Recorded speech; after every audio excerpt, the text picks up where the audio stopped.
মরি মরি সুন্দরীর কি রূপ, রূপ যেন সুন্দরীর দেহ থেকে উপচে পড়ছে। কে কে ওই সুন্দরী? রূপের মহল ছড়িয়ে এদিকে আসছে। ছবি না রূপসী? আমাকে যতই দেখছি ততই মনটা আমার ব্যাকুল হয়ে উঠছে, কিন্তু কই কিছুতে আমার মনকে আমি বুঝাতে পারছি না। আমি কি ছবি রূপে পাগল হয়ে যাই?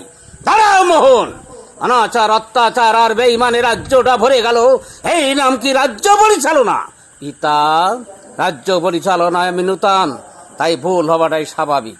ছবিকে তুমি কি বলেছো? ছবি? হ্যাঁ হ্যাঁ হ্যাঁ হ্যাঁ, ছবি। ছবিকে আমি বিয়ে করতে চাই পিতা। মোহন, হ্যাঁ, এত বড় স্পর্ধা! এতদিন তুমি যাকে দিদি বলে রেখেছো, আজ তাকে চাচ্ছ তুমি বিয়ে করতে? নরক ধর্মের ভয় কি তোমার নেই? নরক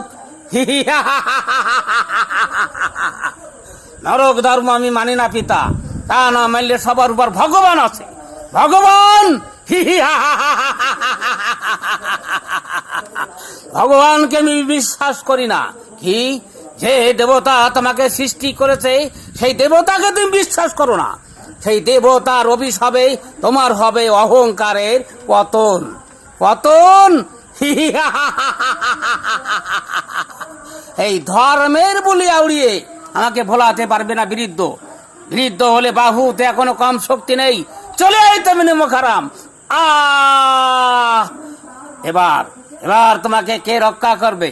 তাই তো, এবার আমাকে কে রক্ষা করবে? ভয় নেই, ভয় নেই, আমি এসেছি আমার প্রভুকে রক্ষা করতে। কে? মণিশঙ্কর।